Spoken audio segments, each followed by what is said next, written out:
Let's be honest for a second. Money stress is everywhere. And most of us are dealing with it quietly, pretending we're fine, but we're not. Whether you make $30,000 or $130,000, that pressure, that tight feeling in your chest when you open your bank app or check your bills or think about retirement, it's real. It's money anxiety and barely anyone talks about it. We hear all this advice online: just budget better, cut back on coffee, start investing early, save 20% of your income. But what about the emotional side of money? What about the mental toll it takes when you feel like no matter how much you try, you're never ahead?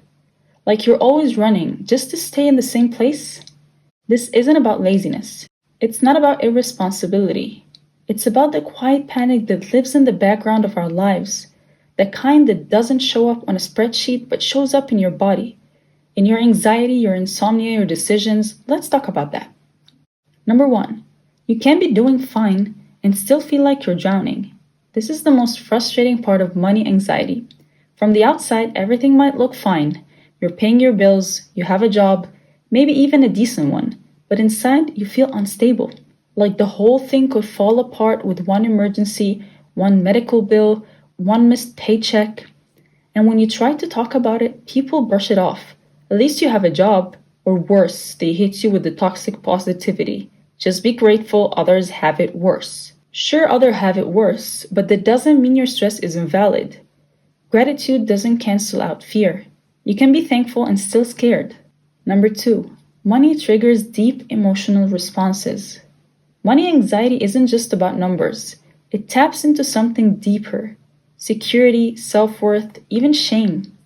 Some of us were raised around financial chaos, late bills, debt collectors, parents fighting over money. So now as adults, even thinking about money sends our nervous system into overdrive. Others might have grown up without those problems, but now feel like they're failing at adulting because they're not hitting the milestones, the house, the savings, the investments. It's not just stress, it's fear. Fear of being stuck, fear of being judged, fear of losing everything. And that fear does not go away just because you got a raise or paid off one credit card. It's rooted in how you feel about money, and that runs deep. Number three, money anxiety leads to avoidance, and that makes things worse. Here's what's wild. Sometimes the more anxious you are about money, the less you want to deal with it. You avoid checking your account. You delay opening bills. You ghost your own budget because it's too overwhelming. And then what happens? Things spiral. You overdraft, you miss payments, you fall behind, not because you didn't care, but because you cared so much it paralyzed you. That avoidance cycle is one of the worst parts of money anxiety. It turns a manageable problem into a crisis, and then you beat yourself up for not being more disciplined when in reality you were just drowning and trying to survive. Number four, it doesn't go away when you make more money. One of the biggest myths that is, if you just earn more, the anxiety disappears. But a lot of people find out the hard way it doesn't. In fact, for some it gets worse. Now you've got more responsibilities. You're expected to have it together. You feel pressure to help family. Maybe your lifestyle expanded so the money still never feels like enough. And deep down, you know if you're not managing your money well, at 40K, you might not manage it well at 100K either. You just have more room to hide it.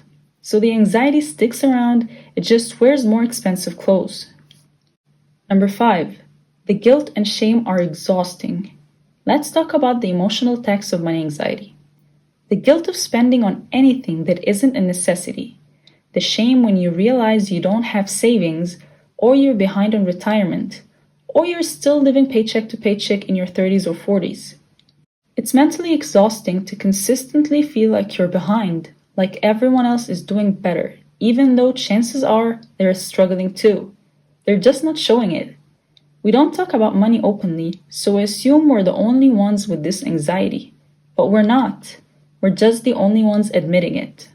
Number six, financial anxiety affects your whole life. This kind of stress bleeds into everything. It affects your relationship, arguing with partners about spending, or hiding purchases out of shame.